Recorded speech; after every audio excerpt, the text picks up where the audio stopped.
Welcome to my Rainbow Explosion birthday video. This is for my granddaughter Ellie, who loves to bake and loves sweets and rainbows and candies. So let's get started.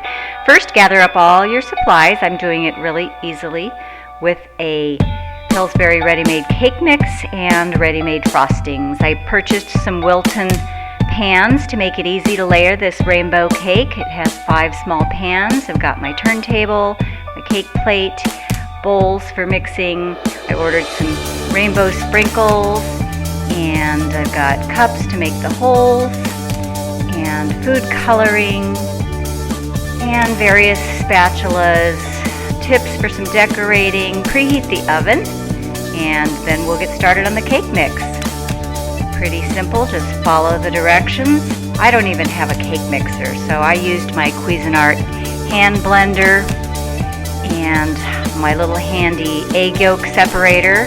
I decided to do the egg whites. It was an option on the cake mix because I think if you use the yolks, it might turn the white mix a little more yellow, and since I'm going for rainbow colors, I wanted to start with a nice white. These 5 pans, you want to prep them. You could probably use a baking spray. I just did it the old-fashioned way with a little bit of shortening and then powdering it with flour very lightly to get them all ready to go. And then ready to mix my cake batter. So I'm just going to follow the directions here. Take my hand blender, pour in the vegetable oil and the egg whites, and get it all mixed up for the amount of time. I think a little bit of water went in there. Follow the instructions, get that ready to go.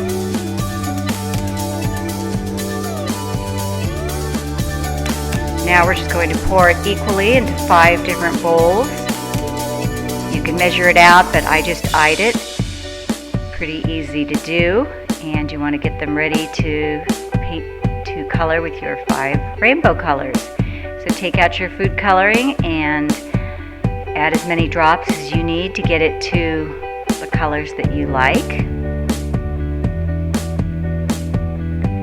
I used 5 different spoons or spatulas just to keep it easy. Then pour each batter into each one of the pans. I love these rubber spatulas because they get every bit out of the bowl really easily.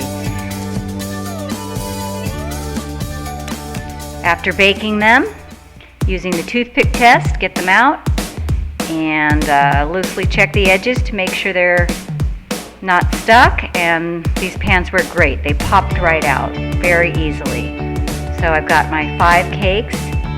Now I've got to do the holes. I was using this juice glass. I thought it was a little too big, so I found a little container. I'm going to be sure to set that 5th one aside. You don't want that top layer to have a hole in it, so you only want to put the hole in the bottom layers. So go ahead and punch all the holes. I saved the insides to maybe decorate some little mini cakes or cupcakes later with the kids. I'll put those in the freezer. I'm going to go ahead and wrap these up with a little bit of saran or cling wrap and put them in the refrigerator for a couple of hours to chill to make it a little easier to frost. Now I'm prepping the frosting. You can just frost it directly onto the cakes or put it into a bag, put it on them. Put a little bit of frosting on your plate to make the bottom cake stick, and just get that frosting. It doesn't have to be neat because you're really going to cover it with your candies anyway. So now I'm filling the hole with the candies, putting the top layer on, and then frosting out the rest of it, fill in the holes. Not as neat as the professionals, but like I said, we're just going to cover it with candy anyway. Oh, one little step I forgot. Go ahead and put a little bit of wax paper or parchment paper along the bottom so that you can frost out the bottom without making a big mess on your cake plate. And then when you frost at the bottom, you just remove these strips and it's pretty clean. Now we're just going to take a handful of sprinkles and sprinkle them up the side of the cake over and over again.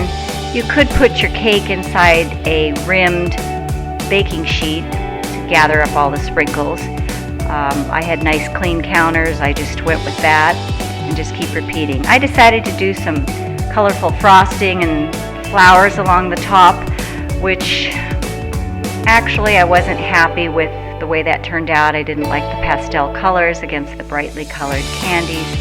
So to be honest, I just ended up covering them all up with sprinkles in the end. But didn't really have a plan. I was just sort of going for it. The rainbow cake is so pretty on the inside that really all you need to do is some sprinkles on top. But you could do different types of decorations on top if you want. So there you go. Just get the rest of your sprinkles done.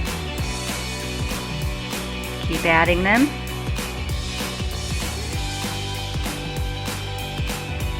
I just took some colorful pens and wrote her name along the edge of the disposable round